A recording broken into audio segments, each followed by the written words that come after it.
outfit. They made it. Wow. This is amazing. Where they fix their stuff. She's good, yeah. You see the lady, she knows the history. You can come here and then you can get someone to just tell you what's happening.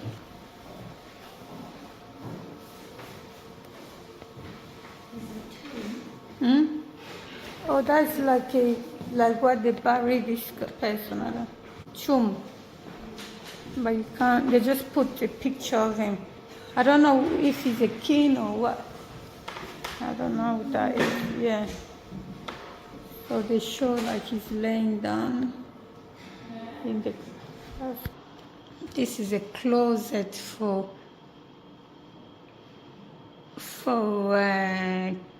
king something. No, the queen. Sorry, I can't see, I've got no glasses. That's William. The closet. Look at this, you guys. Come and visit this museum. It's free as well. You can come and see all this art. How the queen and king lived. They are amazing. And then they show you everywhere. Look at that. The arts are amazing.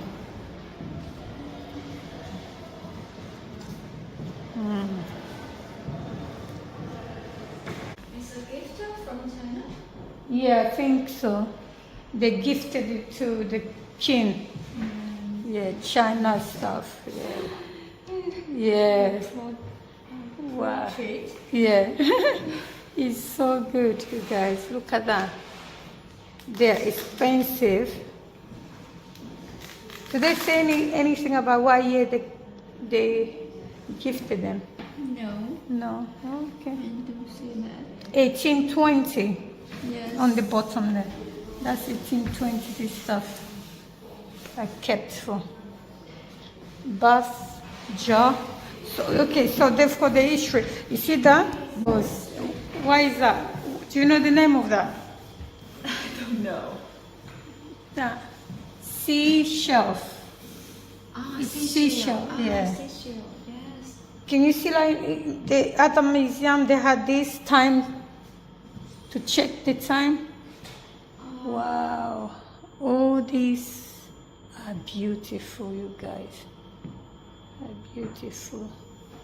Come and see the museum to check out the king and queens used to live. You know, see them. Wow. Let's see. Yeah, that's good. This is timekeeper. You know, so when you want to see, you what did she say? Like you put the month and the year. Yes. And then tell you Which day is yeah, or Monday, Tuesday, and what? Yeah, so that's what that does. Wow. I've learned a lot, you guys, to just being in the museum. You learn so much, you know. You learn so much about British tradition and British, the way they used to live, the royalty. That's another closet, the king's closet. I'm doing this so people can read it to see what happened. So that is like when you are hot, you know, when you are hot, the fan. These are the fans, so they have different fans. The fans, yeah. So the fan, this one, that is a Captain Alexander.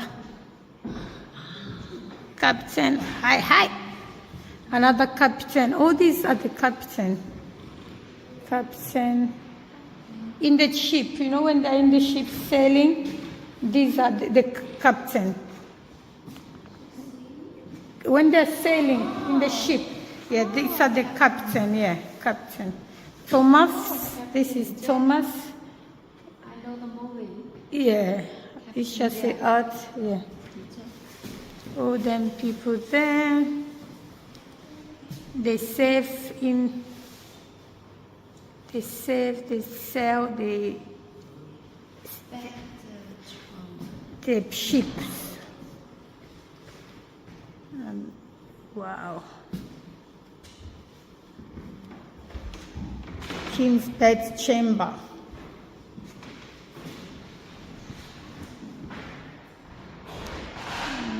Look at this one. I don't know what that is. Let's see. Figurehead. Oh, it's just a figurehead. Oh. Look at that. So who are these? William. These are Sir William. This. Wow. That is the king symbol. Oh, the king and queen symbol. Hello. That's a sheep. That is. There's no name. No name of this. Okay, I think it's the Oliver. And that's a boat. That's a boat. Let's go sailing, people. Let's go sailing. This was massive boat. They used to sail. Look at that. It can hold a lot of people. This is all British history to learn from. Let's see this. You see the one? Yeah, ship model. This is just the history of the queen, the king. This is the king's side. The other side is the queen. This is a symbol. Everywhere you see, this is a British symbol. What's the meaning of this symbol? I don't know, but it's a British symbol for the kings and queens. Yes. King and queens. So you see that on their crown, on anything, on the building, you see this symbol. Yeah. I don't know. Oh, everything there is represent. There's meaning to it. Yes. Everything there is called meaning to it. I don't know the meaning of it, but they're all done for the meanings of that. Yeah, this is another castle we should go to. It's very nice. Yeah, Windsor. Yeah, castle that is very nice. Windsor. Far from here? Yeah. History. Yeah. Wow, look at that. This is good. And it's all handmade, isn't it? Yeah. Hand paints, I mean. Yeah, it's gold leaf. Wow. Pardon? Gold leaf. Gold leaf. Okay. Wow. So what is this room meant to be for the king? So this was the King's presence chamber. So this would be, it was impressive, so that he'd entertain, or the theory was that he would entertain ambassadors. Ambassador, and okay. important people here. Oh wow. So of course you needed to show off. Yeah, you need to show off. Look at that. It's amazing. And that's handmade rug, which... It's a tapestry. It's Oh, not a rug. It's okay, a tapestry. It's designed to hang on the wall. Whoa. Oh, is it? Oh, 350 years old. 350 years old. Amazing. And I'm sure they took long to make this. Look at that. They've got fish on it. They've got all sorts on it. Oh, thank you. Wow. That is all just... This is like no women allowed, just men, isn't it? No, we've had women. Okay. Oh. Look at that. That's what they're making. You see, handmade. They just make it. Tapestry? Yeah. Good afternoon and welcome to Royal Museum to Greenwich. In 15 minutes, join us at the Queen's House for a free tour exploring the iconic and powerful portrait of Queen You guys, you can even get free talk. You can get free talk in here so you can listen to what's going on. Yeah. Welcome once again to the Queen's House. My name is Chuck. Today we talk about the Armada portrait of the Queen Elizabeth I around 15 to 20 minutes. In this talk I will cover like a brief introduction of the portrait, and also I'll talk about like the background of the portrait, and also what kind of symbols and meanings this portrait carries. So to begin with, the Armada portrait of Queen Elizabeth I was created in 1588, shortly after Spanish invasion to England in the same year. It portrays the Queen as the powerful but also benevolent ruler of the country, and it has so many symbols and meanings, how it, for example, about her political ambitions, what kind of image she wants to create and wants her subjects, her people to remember of her, etc. But why does the war happen? Why does the invasion happen in 1588? And to begin with, actually the word Armada in Spanish it means the army. So it was basically referring to the Spanish Navy invading England. And there were two main reasons why there was war happen in the later 16th century. The first reason was a religious difference. England, since King Henry VIII, the father of the Queen Elizabeth I, it has become a Protestant country. And at that time, Spain was a Catholic superpower, not only in Europe but also in the world. So the Spanish King, Philip II, the gentleman in that portrait, he tried to restore a Catholic rule in England. The first attempt he made was he proposed to marry Queen Elizabeth I, but Christianity and offered that she declined eventually because she worried about foreign countries' infiltration. But what happened later on was Philip II, he found another opportunity to restore his Catholic rule in England. He get another queen, Mary of Scots, who was a Catholic, who was a Scottish queen, who was in exile to England in around 1568. Because of that reason, having a Catholic queen and also a natural legitimate heir to the English throne, she became another alternative for Philip II to replace Queen Elizabeth I. But however, Queen Elizabeth I, she was very clever. She knew the plot, so she kept her own cousin in home prison for 20 years, trying to disconnect her and the Spanish King Philip II. But eventually, there was a plot being found out in 1587 by one of her queen's courtier, which literally placing how they're planning to get Queen Mary of Scots into the English throne, which eventually led to her own execution of killing her own cousin. And that became the last straw why Philip II, the Spanish king, decided to assign his armada, his navy, to invade England by forcefully turning England back into a Catholic country. That was the first reason. And the second reason was political rivalry between the two countries. Spain at that time was not only a superpower in Europe but also in the world. It had so many monopolies, colonies and settlements in the American continent. England, however, was a relatively weak country, but despite of that, Queen Elizabeth I, she still wanted to challenge the Spanish dominance in the world. So what she did was, when the country was in huge debt, there's so much revenues and incomes, at the end, she supported several independent, bold explorers and adventurers. For example, one of the very famous examples was Francis Drake. This guy right here.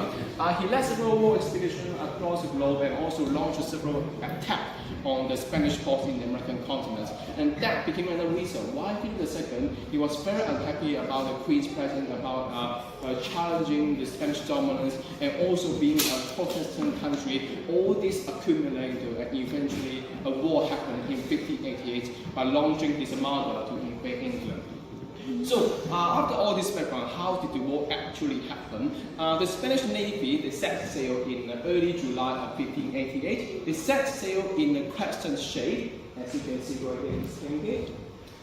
With such formation, they put the most vulnerable ship in the center, which would be protected by the two sides of the other ship, which means that they have a very strong protection, and also they can, as a result, the English ship, when they first saw the Spanish armada heading to their country, they couldn't inflict much damage on the Spanish armada. However, at that time, the Spanish king, he had a master plan. His master plan, surprisingly, surprisingly, was not to invade England directly. His master plan was to invade England by sending his mother to the Netherlands, which was a Spanish colony at that time, combining with the troops over there, and they go back to England. Which means like while the Spanish ship trying to get the sailors, the soldiers on the coastline, that would become a very golden opportunity like for the English to exploit that, because the English ships could attack them from their back. And that was what happened later on. Like when the Spanish sailors are trying to get the seamen on board at midnight, the English ship sends 8 fireships, here the ship is small, to attack the Spanish mother from their back. And because at that time the ship were built by wood, and the Spanish sailors, of course, being scared and frightened, etc., they cut off their anchor and try to escape as quickly as possible. But of course, the English were to seize the opportunity to attack them fiercely. And while at that time, the English also they moved much faster, much quicker than the Spanish ships, and their cannons are more easily and quickly loaded than the Spanish ships. Moreover, the English ship could fire at the Spanish ships in a longer range, while the Spanish ship could only attack them in a shorter range, which means that the English ship at that time had a comparatively, relatively military advantage over the Spanish Armada, and that was why the Spanish Armada lost the war eventually. However, that was not the end game of the Spanish Armada. While they tried to make their way back to the country, because the England already blocked the English Channel, so they couldn't set sail south to the Spain, to their home country. What they could only do was they set sail north to the North Sea, trying to make all the way alongside the Scottish and Irish coastline back in the country. But then, later on, when they headed to the North Sea, there was a stormy weather happening in the North Sea, which led to the total destruction of the Spanish Armada. Of 130 ships, only 63 of them could make their way back to their country. So you can imagine, like, for the largest fleets in the world at that time, or the superpower in the world at that time, that was a devastating consequences, and that's why England won the battle, and hence the Armada portrait was being commissioned to celebrate such victory. So after all this, probably you will guess what kind of symbols and meanings this portrait may carry. And to understand these paintings, basically we can interpret it in 3 different ways. The first is how it portrays the queen as the ruler, the supreme ruler of the country. Secondly, how it projects her vision for maritime empire for the next centuries. And lastly, how it consolidates her image as the Virgin Queen, as all of us we know about her, right? So let's talk about the first interpretation. The first interpretation, obviously, the queen is absolutely focused in the portrait, 3/4 in length. She got some symbols of royal magnificence. For example, there was a crown right here next to her, and also she is sitting on a chair of state, another kind of like epitome of royal magnificence. But there is something more subtle, more less obvious. For example, we can take a look at her face. She's wearing a hair wig and a hair rope, and if you try to imagine, do you feel like the hair wig and the hair rope are somehow like the sun's rays which are extending from the queen's face, emitting the sunshine and the light, etc. And this is some kind of like a subtle metaphor, like comparing the queen to the sun, which means she's a source of warmth and beauty and goodness, and also symbolizing how her presence is important to the country, just like how the sun is important to our lives. And also she's holding a fan right here. A fan was a fashionable accessory during the Elizabeth era, and it was also one of the Queen's personal favorite items. But this fan is very special because it's made of ostrich feathers. So it's exotic, it's precious, and it's very rare to find. And while the Queen is holding and enjoying such a luxurious fan, also symbolizes how much importance, how precious she is for the whole country as the ruler, as the Queen, obviously. And now we can talk about how it portrays a picture for the maritime empire. The most obvious example in this portrait is the globe right here. Her right hand is gently resting upon it, while her finger is pointing to the American continent. you look closer, she's probably pointing to some Spanish force in the American continent as well. So which means that she's sending a political message to the world that that's her ambition. She's trying to take over the Spain, American, and considering the crown is placed up on top of the globe, the message also becomes more obvious. Like she's trying to dominate the world by her fingertip. And now we can talk about these two seascape paintings here as well. I believe we mentioned earlier how these two seascape paintings are depicted, but these two seascape paintings were actually painted in the later early 18th century, which means that they were not created in the 16th century, however. So they are more like imagined depiction of how the later generation thought about centuries ago the background.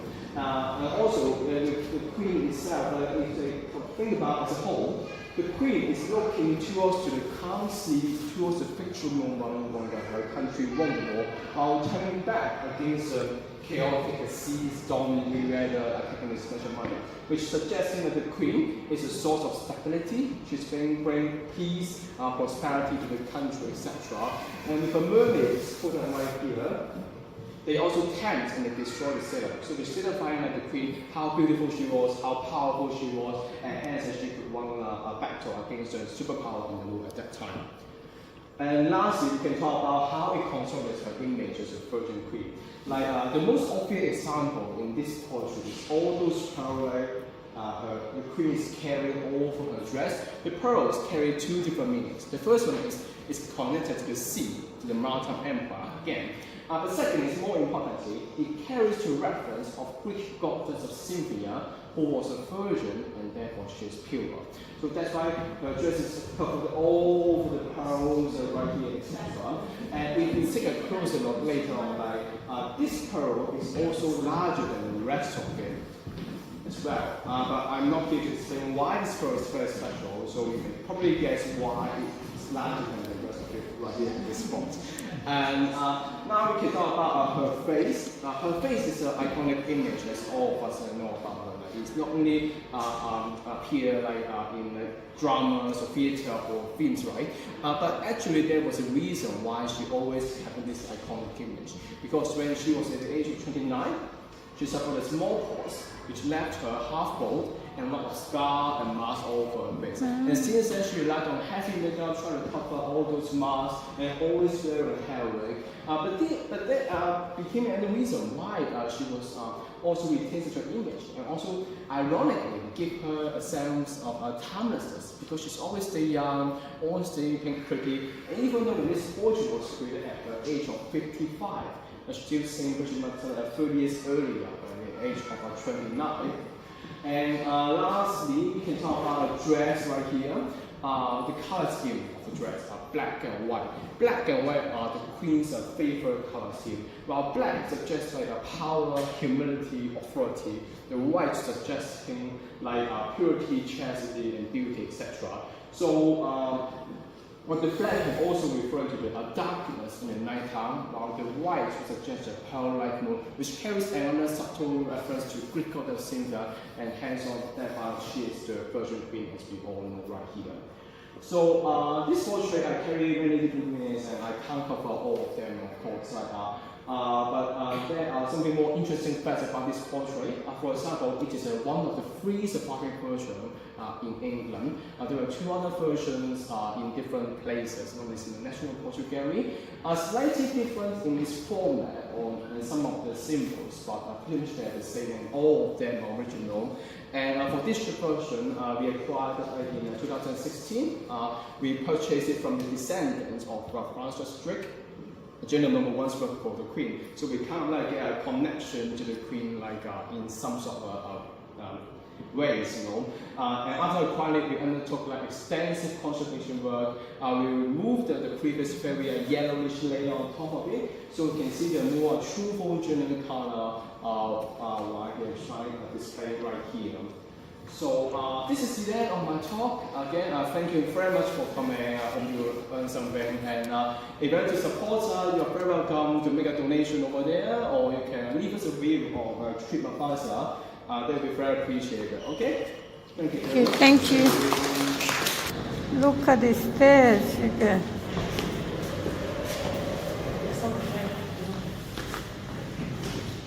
Wow, I love the stairs. Look at that, the stairs. This is the stairs.